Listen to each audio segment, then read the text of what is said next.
Is very short notice, but we're really pleased that we have such a good showing. Most of you here were at the press conference a few weeks ago when Dr. Yesu Prasad announced his impending retirement from the chairmanship of DDL. I need to be specific. And that moment has come, and he just wanted to take this opportunity to hand over before the press and to make a few comments as he debates office as chairman. So I want to invite Dr. Yesu Prasad now to make some remarks, and we take Dr. Prasad. Good afternoon, members of the press. I take this opportunity of wishing each and every one of you and your families all the best in the year 2014. We hope that Guyana will start moving forward, and we need investments, we need movements, we need people to be more effective and efficient. Of course, we at DDL, we've always done that very, very well. Those of you who are not aware of from whence we came, DDL was two what you call bankrupt companies when we took over. It was 75 and 76. We had numbers of problems, but we were able, over that period of time, to surmount all the difficulties. We are here today, I would say 20 times better off, or 100 times better off than we were in 1975, 76. We had a huge debt when we took over, and we didn't have a market. We had to go and find markets. But we were able to do it. Today, DDL is a highly diversified company. We're not only in spirits. At one time, I don't know how many of you know this, my friend here would know, we could only sell bulk rum because the rums were then owned, the distilleries were owned by the foreign companies. That's because they were our company just. And they were shipping the products out to the UK, Canada, to be bottled. We did bottle products locally, but that's not the market. The international market is where you get the cream. It took us some time because we had to start from scratch. I mean really from scratch, to build up stocks. And we have now 4 warehouses full of stocks aging. That's how come we launched in 1992, 93, the Eldorado 15-year, which is today known globally. It's a global brand. It's not only known, but people recommend it to others, which is something very big. And in every liquor board in Canada, at one time that was impossible, we have a presence. In the United States, we also have a presence, big presence. And in Western Europe, that's the continent, we have a major presence. One of our major markets also. And today we are selling in the Soviet Union. What was formerly the Soviet Union, Russia. And that was not easy. So we've come a long way. Not only, I'm going over all of this to your own appreciation of what has been accomplished. We today are not only spirits, we're in shipping, we're in distribution, we're in cash and carry, we're in juices, and that's fresh fruit juices. And we also have the franchise of Pepsi, 7-Up, Slice, and Tropicana, and Gatorade. Also, we produce our own brand, Soca. And in the last 4 weeks, we produced the smaller sizes that are now required by the market. That's the 12 ounce, we've given it 14 ounces. So if you buy our Soca or one of our Pepsis, you can get 2 ounces more. Same price. So those of you who are selective in your soft drinks, you have the advantage of not only paying same price, but you get 2 ounces more. And your 2 ounces represents a large volume of more drinks for the same price. So those are some of the things we've done, and we have many other things. We recently had a major, 3 years ago, rehabilitation. We have the most modern distillery now in the Caribbean. Oh, it cost us a lot of money. We had to go to market. But we could produce any item the consumer wants. And this is what we're doing. Started with the 15-year. We're now doing, after that came the 12-year, then the 5-year, then the 21-year, then the 5-year, the 3-year, and now we have the 8-year. The 8-year is a super drink, and for the first time it was put on the International Wine and Spirit competition. First time a product has ever done that. This is the Eldorado, 8 years old. It not only won the gold medal, but gold medal exceptional, and the trophy. Trophy is the most prized part of the product. When you win at the International Wine and Spirit competition. So we've done that several times. So I decided to give you a background from whence we came, where we are today. The company is on firm grounds. Mr. Samaru has been with me from almost day one. We've worked very closely together over the years. Everything I know, he knows. So I decided the time was now right for me to leave the scene. After 40 odd years, 48 years, something like that. It's not a short period, ladies and gentlemen. And I'm not getting younger. Do I look younger? Yes. I'm not getting younger, so I gotta slow down a bit. But I have other things that the group is interested in too, that I'll be looking after. So I will be totally vacating this thing. And I will remain also as an advisor to DDL. So I'll always be available to give any advice this gentleman needs. He doesn't need it, if he needs it, or the board needs, I'll be always there. And I'll still have this office here. So I want to assure you, DDL is in capable, competent hands. And we have some of the best people in them available in Guyana. Those who are staying. We all know how many people have left this country. Continue to leave, and people we can ill afford to lose. So ladies and gentlemen, I want to assure you today that I'm handing over to a gentleman that knows the business. And many of you may ask the question, where was he all this time? He comes here every 8 months, and every month, 2 weeks. That was to ensure other things are happening.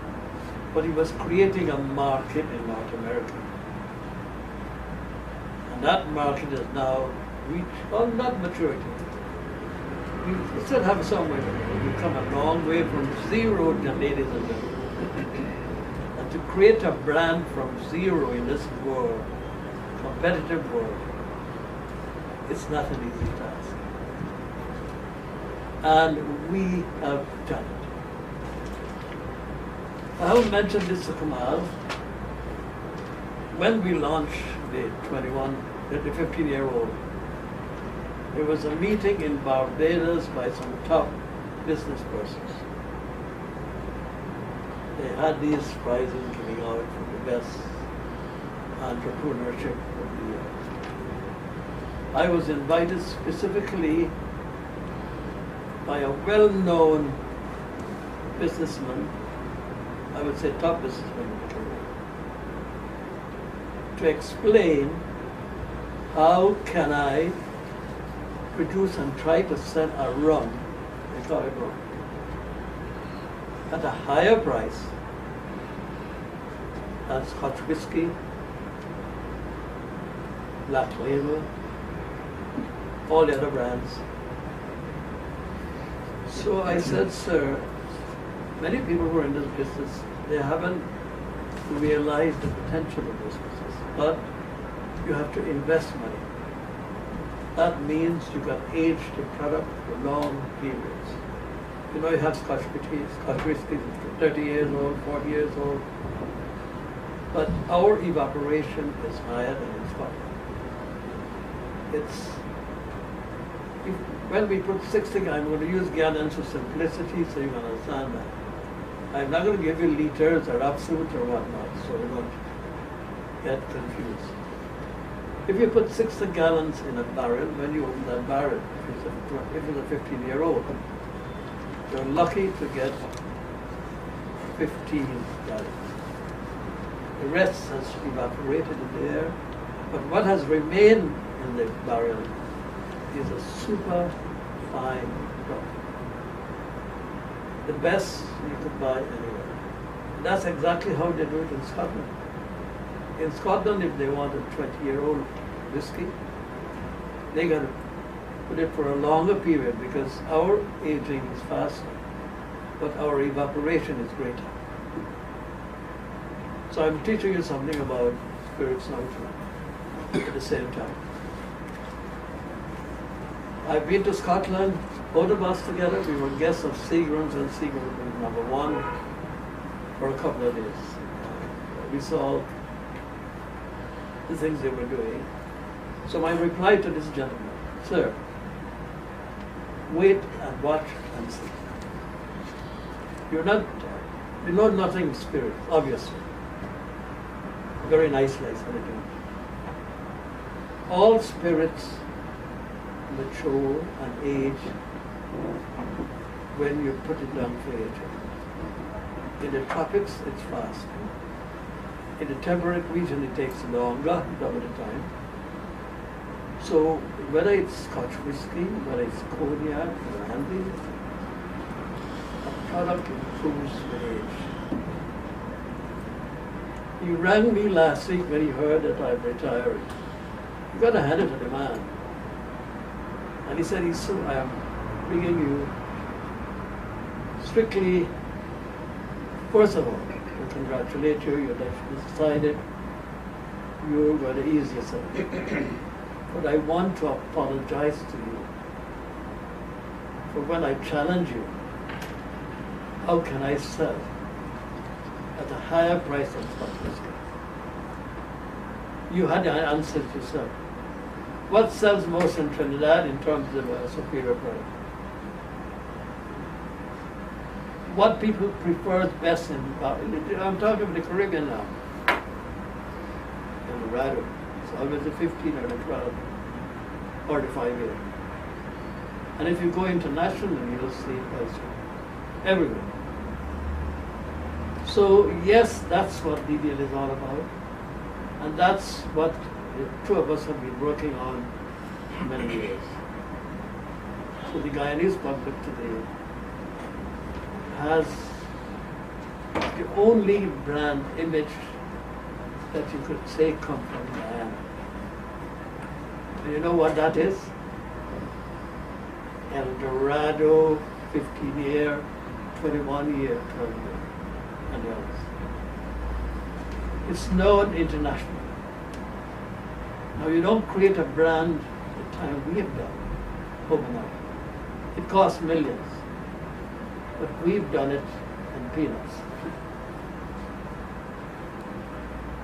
So, ladies and gentlemen, now it gives me great pleasure to hand over the reins of the company. I use the racing word, the reins of the company to Mr. Kamal Sabri, who has been with the company just 2 years less than that. So, sir, all the best. Thank you. The main event. But good afternoon, ladies and gentlemen. I'm delighted at the opportunity to serve DDL in this capacity. Previously, I've been managing director for the last 30 years. And so I'm now taking on this responsibility with great excitement. I've been in the last 8 years focusing on building the international markets and understanding the nature of those international markets. I think now at this point in time, we in DDL have a better understanding of the markets overseas, and we have developed a methodology on how to access those markets, resulting in the last few years we've seen quite significant growth. In 2003, we grew by 23%. 2012, we grew by 23%. I anticipate when the final numbers are in for 2013, we will grow in excess of 30%. So we are really on a strong growth path, and I believe that this is the future of the company, to build its brands internationally. And that will be the main focus of my job over the next few years. Developing a team of Guyanese who can manage a company that is marketing a brand internationally. It does require a special set of skill competences, but it does provide the Guyanese the opportunity of achieving a level in the organization that is not very common in Guyana, because there's not many companies that are engaged in the international markets.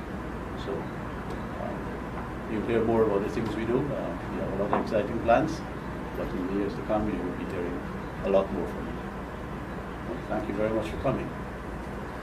Thank you. We want to, are there just one or two quick questions? We don't want to turn this into a full conference, but if you have one or two questions, we take them very quickly. You have one? Go ahead. Yes, good afternoon. So, Chevy Devlin, Starbuck News. Now, you gave a bit of what your objectives are, sounds good.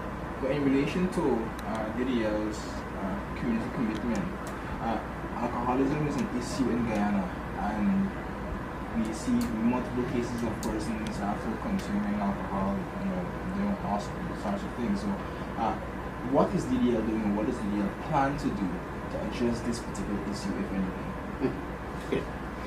Certainly as a company, and on every occasion we have to engage our customers, our policy is to encourage the responsible consumption of alcohol.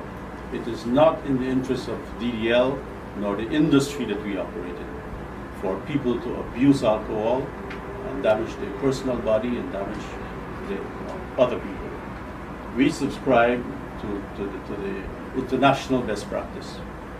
We are aligned with the West Indian Rum and Spirit Producers Association, through which body we follow what takes place internationally, and so we do follow those international best practices.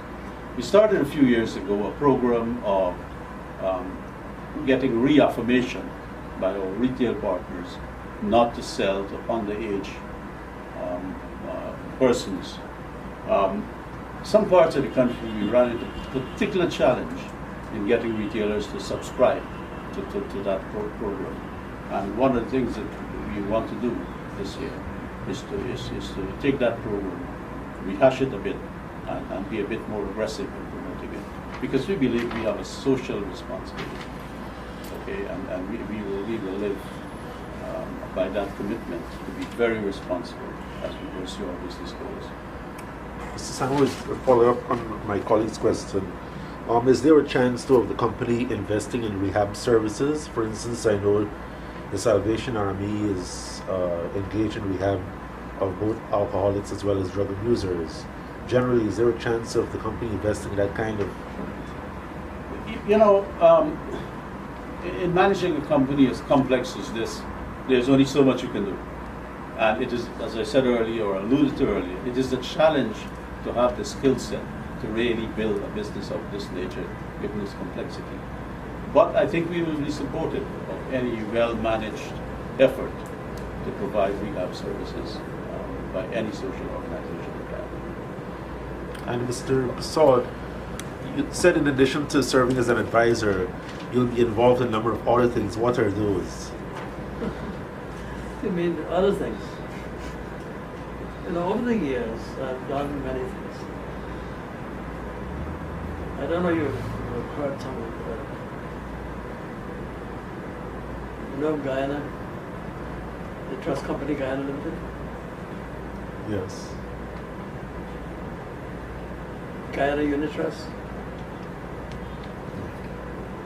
Well, that's one of the most flourishing of institution. It's not known, but word of mouth has made it. It's a unit, you know, this was created many years ago in England and in Europe, as well as North America, whereby you set up, they call it a mutual fund. We call it, after the British, unit trust.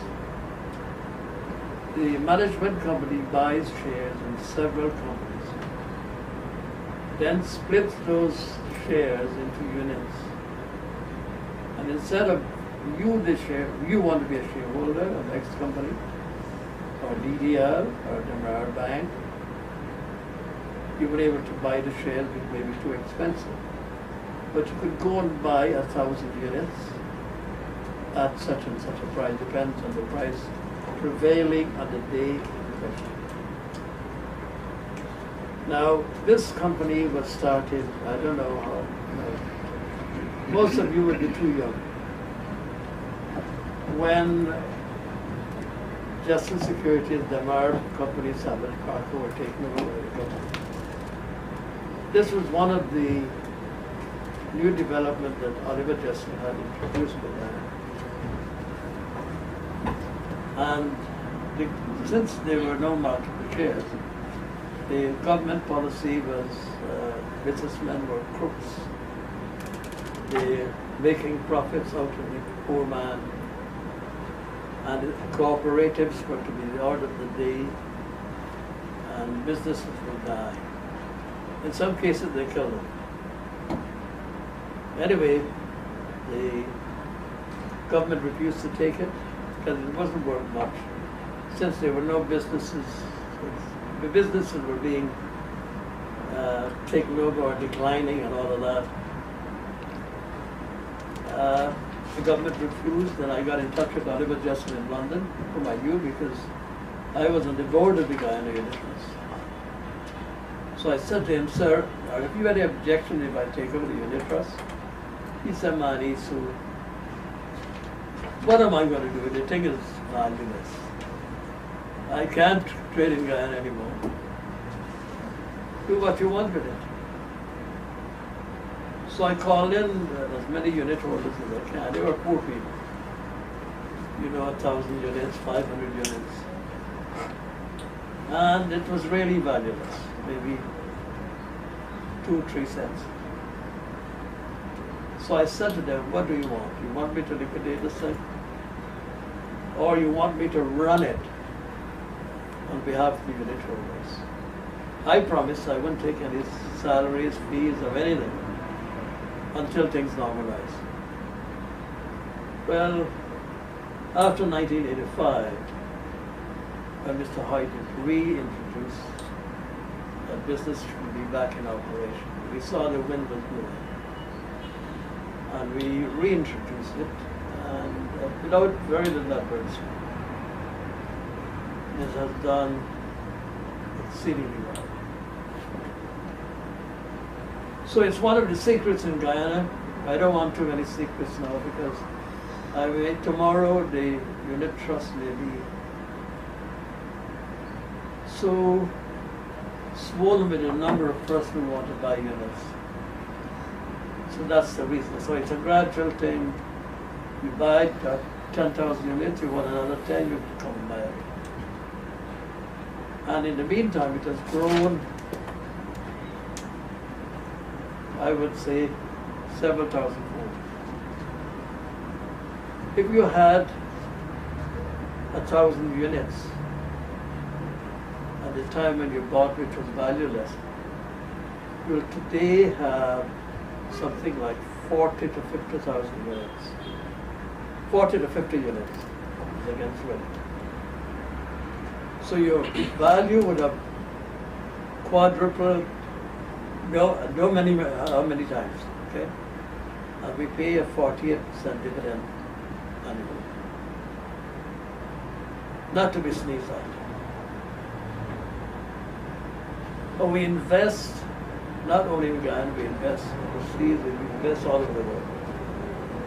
So it's the investments that brings in the cash. That's the Guyana Unit Trust.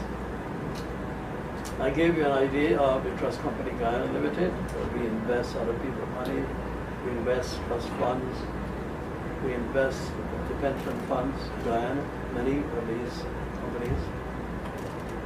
And of course, the Demerara Bank, which is the first locally, I would call it, we're all ethnic here, first ethnic Guyanese bank.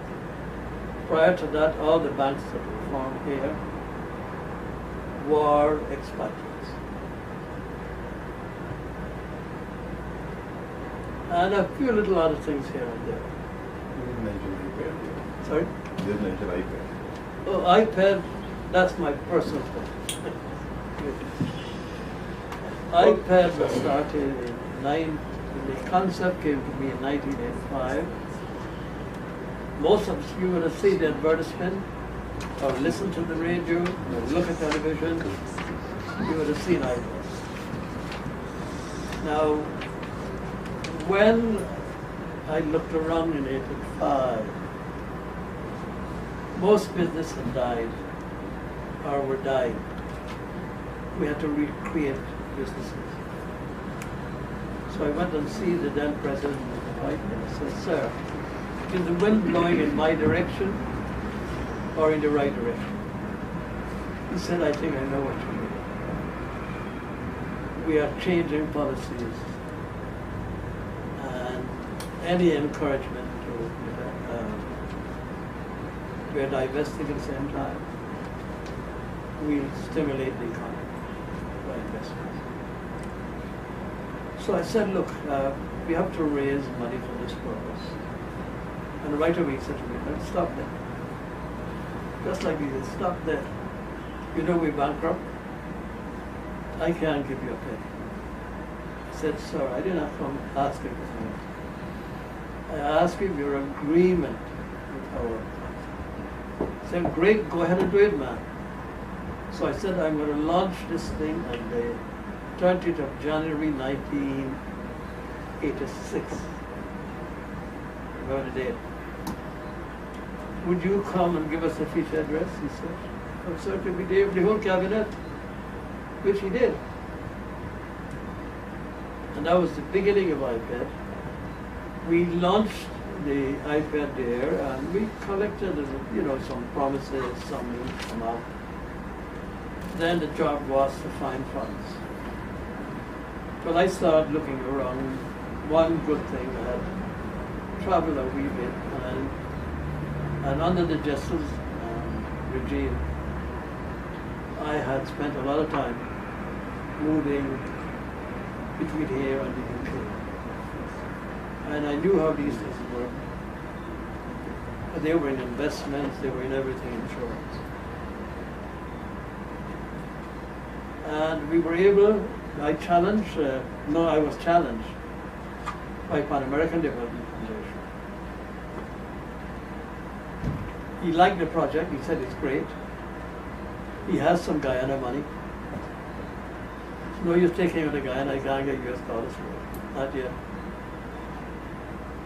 If you could raise $500,000, I'll match it with a similar.